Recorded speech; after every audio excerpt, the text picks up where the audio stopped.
Please point out any of Yunchuan's comments which are inconsistent with the facts of Lifechanyuan. February 2, 2017. Translated by Chinyu and edited by Kair. Below are Yunchuan's comments. An analysis of the second home of Lifechanyuan from its founding to its closure. The founding and closure of the second home, herein referred to as Lifechanyuan, are in fact related to China's current domestic ideological transformation, as I have commented previously. Lifechanyuan follows the line of Christianity and is an attempt to unify other religions along the same line. The control of Christianity in China was not very strict over the last few years, so Lifechanyuan was allowed to establish itself and develop. Now the advancement of Christianity is strictly controlled, so Lifechanyuan has been forcibly disbanded. Lifechanyuan advocates for the dissolution of families and promotes sexual freedom, which is of interest to a very small group of people in both China and the West.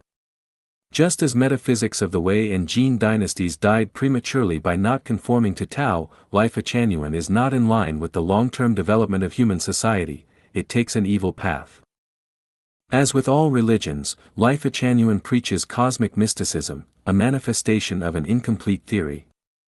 It allows people to shift from the oppression of the secular regime to the oppression of a theocracy. It is not liberating people, but re-enslaving them into another form.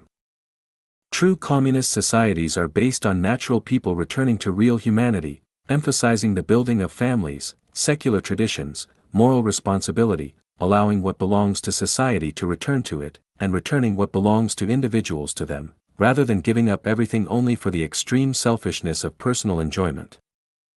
Communism is common creed, and selflessness does not mean extreme publicity, but without any need to be private.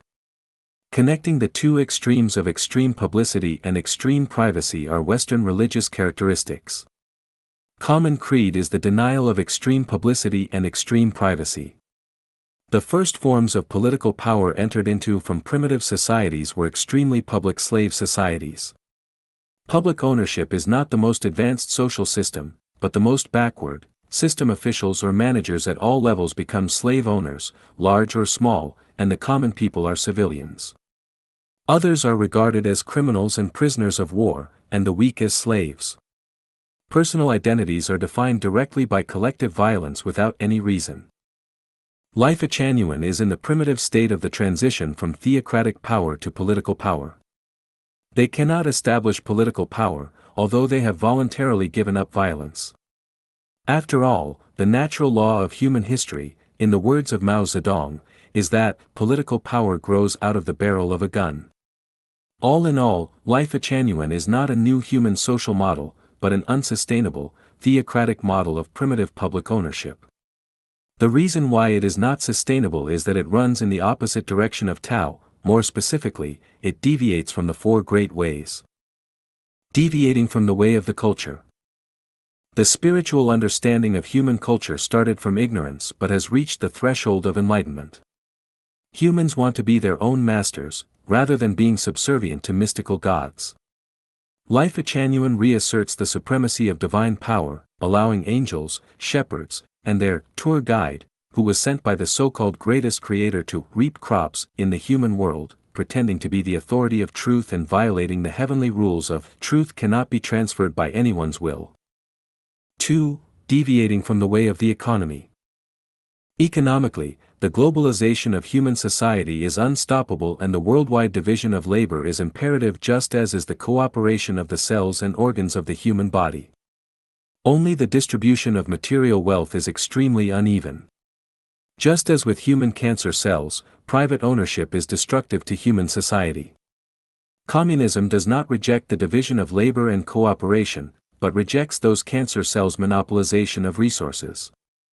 Communism can achieve reasonable allocations of resources and an ecological balance through the establishment of communities with common destinies. Lifechanyuan chose a rudimentary agricultural civilization in an attempt to establish isolated agricultural economies, Xanadus, which will inevitably lead to material scarcity and become unsustainable. 3. Deviating from the ways of politics and of humanity. In politics, families are the cell bodies that realize social harmony, fairness, justice, efficient organization, and sustainable development.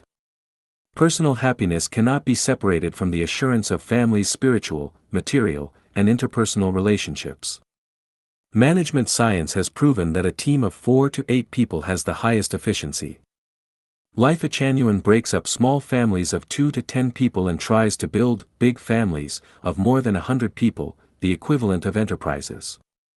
Such an organizational mode will inevitably fall into ethical dilemmas such as management chaos, power being used for personal gain, corruption, profiteering at the public's expense, and is difficult to sustain, not to mention that it is a factual challenge to the secular regime. 4. Deviating from the way of public opinion, demons and gods. From the perspective of social opinions, it is understandable that everyone pursues happiness and joy. Lifechanyuan advocates family dissolutions and sexual freedom, but with a small number of men monopolizing so many women, how could most unattached men tolerate this? It would be strange if they were not envious, hateful, and opposed the few successful men desperately. In the 19th century, Yunchuan only allowed sexual freedom for himself and a few other men, but suppressed the legitimate sexual needs of many. This is why he failed. The above text on Lifechanyuan is not my criticism but my comment, not my opposition, but my analysis. In fact, I mean to point to a way out. I hope I have offered some inspiration to Lifechanyuan Celestials, and friends of Lifechanyuan.